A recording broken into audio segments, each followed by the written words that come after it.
Hi, I'm Daniel Andrews, owner and creator of the DAN Show, and welcome to my latest 2021 NFL Preview video. Today, I'm going to break down the Arizona Cardinals, but before I start my video, if you're new here, this is your first time here, I just got a simple question to ask you. Do you like football? Because if so, you're in the right place. Go ahead, hit that subscribe button, and while you're at it, why don't you ring the bell? That way you can be notified every time I come out with a new video. If you've been here before, you already know the drill. Go ahead, give me that thumbs up and drop a comment below with what you think the Arizona Cardinals are going to do for the 2021 NFL season. Now, here's how this video works. I'm going to give you 3 things I like, followed up by 3 things I don't like, but stick around to the very end where I break down the Vegas over-under and reveal if I am going to put action down on the Arizona Cardinals. Now let's start off with the first thing I like about the Arizona Cardinals. The first thing I like about the Arizona Cardinals is their front 7. You add future Hall of Famer J.J. Watt with a 2019 sack champion Chandler Jones. He comes back from injury, and remember, he was injured very early in the season, so he could be able to come back and be 100% day one. You also have second-year player Isaiah Simmons. He tried an outside linebacker. They moved him to inside, which really he should have been all along. And with OTAs in minicamp, you get to use this Swiss Army knife in a lot of different situations and schemes. It's going to be very interesting to watch what he does this year. And then you have rookie Xavier Collins, last year's Bronco Nagorski award winner. It's the award given to the nation's top defensive player, a personal draft crush of mine. Basically, what you have in this front 7 is a very unusual blend. This is a very large unit, but they also have a lot of pass rush ability and a ton of speed. So you have something that's big, it's fast. Basically, if everything works the way it should work, you really should have a top 5 unit with this front 7. The second thing I like about the Arizona Cardinals is their offensive line upgrades. You have free agent center Rodney Hudson, and this could be a massive upgrade. And you also get Brian Winters from Buffalo. Now, per Ourlads, these 2 guys are going to be day one starters on the offensive line. Now, third-round pick from last year, Josh Jones, a player I really liked, especially as a third-round pick, because there was a lot of mock drafts had him going in the first round.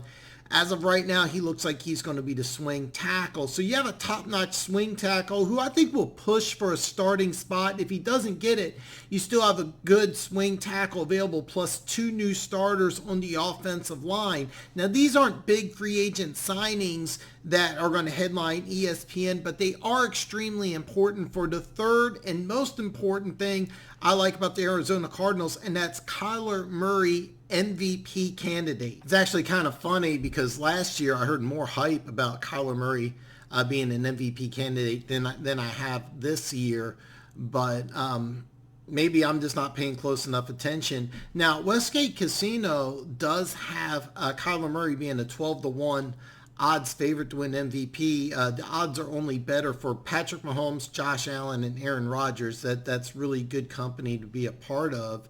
Last year, he had 819 yards rushing and 11 rushing touchdowns to go with 3,971 yards passing and 26 passing touchdowns. I mean, going 4,000 passing, 1,000 rushing is really not outside the realm of possibility. To be perfectly honest, I think going into the season, Kyler Murray might be my MVP favorite. And then I understand that's a bold take, but I mean, if he goes 4,000, 1,000, how do you not give him the MVP? Keep in mind, this goes hand in hand with the offensive line upgrades. The 2 players they got are veteran players, and I think they're really going to do everything possible to win Kyler Murray an MVP. You also get a full all season with all-pro wide receiver DeAndre Hopkins. That's not going to hurt you one bit. So just to recap the 3 things I like about the Cardinals, I like their front 7. I like their offensive line upgrades, and Kyler Murray is an MVP candidate, maybe my MVP favorite. Now, 3 things I don't like about the Arizona Cardinals. First thing I don't like about the Arizona Cardinals is their corners.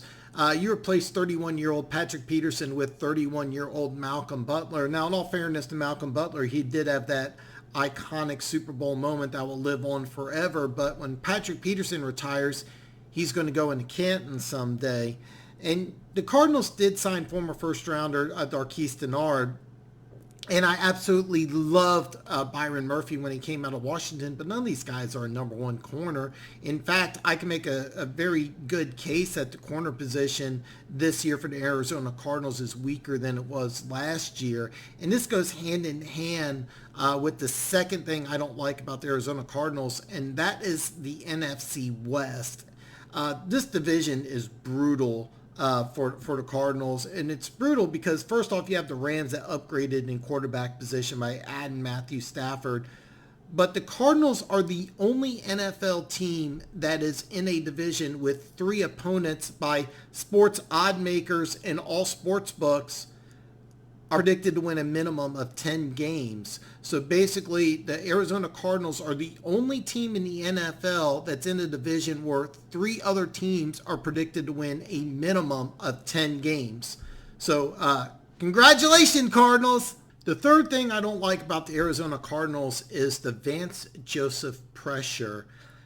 Here's the deal. You have an MVP candidate on offense in Kyler Murray. 2 years ago, you drafted Isaiah Simmons in the top 10. Didn't really work, but you got him as outside linebacker last year. Now you're moving him to inside linebacker this year. You draft Xavier Collins this year, the 16th pick overall in the draft. You add Hall of Famer J.J. Watt, maybe Hall of Famer Chandler Jones, and I can make a strong case Chandler Jones should be considered for Hall of Fame. 97 sacks and a Super Bowl win. But that's kind of, I think, still a work in progress. Here's the deal. Last year, you're 12th in scoring, 4th in sacks with 48. So here's the drill. Expectations are very high. Kingsbury's an offensive-minded head coach. So if they don't make the playoffs and Kingsbury's still around, Vance Joseph's going to get fired. All right? Now, here's the thing. Is the defense really better? You lost Hassan Reddick, who finally turned it on last year. When he replaced Chandler Jones in those 11 games, he had 12 and a half sacks. Chandler Jones in the first 5 games of the season had 11 tackles and 1 sack before an injury ended his season. So he's 31 coming off of an injury, where Reddick is an ascending player who's 26, finally putting it all together. Chandler Jones looked to be clearly descending. He went from 19 sacks to 1 in 5 games. Just so if he played the whole year, was he even coming close to 19? Probably not. You also lost future Hall of Famer and Patrick Peterson, replacing him with an older player. Now, Malcolm Butler's just a few months older, but he is older than Patrick Peterson. Here's the deal. Expectations are very high for the Arizona Cardinals. I don't think there's any coordinator in the league that has as much pressure as Vance Joseph to produce this year, because if they don't get to the playoffs and Kingsbury's still around, I don't think Joseph will be. That's a lot of pressure and a lot of expectations, and you should have a lot of pressure. You got a Hall of Fame player. Your last 2 first-round picks are added to produce for your front 7. You got to make it happen. So just to recap the 3 things I don't like about the Arizona Cardinals, I don't like their corners. The NFC West is a brutal division to be in. And the pressure on Vance Joseph is very, very high. I think that he is definitely on the hot seat. I actually will go a step further and say if they don't make the playoffs, he is going to be fired. Now, the money-making part of the show. Here's where I break down the Vegas over-under and reveal if I am going to put action down on the Arizona Cardinals. Now, as you can see here, the William Hill Sportsbook has the over-under is 8. Over 8 wins is at negative 140, and under 8 is plus 120. And what that means is that for the negative 140, you have to wager $140 to win 100. But if you like under 8, $100 wager will win you 120. Now, as you see here, this is Westgate. Westgate actually has it at 8.5. And for over 8.5 wins, you can actually get even money. So that $100 wager will win you 100, where under 8.5 is negative 120. So again, you have to wager $120 to win 100. And I also have some bonus bets for you as well. William Hill to make the playoffs has yes to make the playoffs plus 180 and no at negative 220. While Westgate Casino, which has it at 8.5, has yes to make the playoffs at plus 170 and no at 190. Now, why am I showing you two different casinos? Because I always encourage you to shop around for the best numbers. Here's how I would put action on the Arizona Cardinals. I would actually go to Westgate where I can get over 8.5 at even money. Then I would go to William Hill and sprinkle just a little bit on making the playoffs at plus 180 versus plus 170.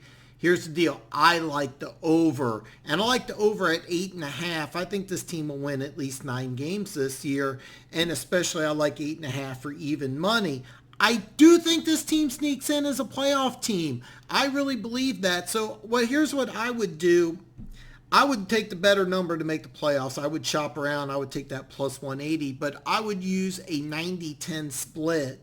And I'm putting 90% on over 8.5. And then I just put a little tiny bit on Arizona making the playoffs because plus 180 is almost 2-1 odds. And if you believe like I do that they're going to win at least 9 games, why not put just a little bit of your bankroll on almost 2-1 odds for a team that's going to have a winning record, an MVP candidate, to go ahead and make the playoffs? I think that's a good investment. I do like over 8.5 wins, and I do like Arizona to make the playoffs. But again, I would bet just a little bit on the Arizona Cardinals, especially if you can get a number like plus 180. So listen, if you haven't already, give me the thumbs up. Go ahead, like the video, and don't forget, drop a comment below. This video is simply just a conversation starter. I offer my opinion, but I want to hear from you and what you think. Friday, I'm going to break down the Las Vegas Raiders. Still weird to say. So I will see you Friday.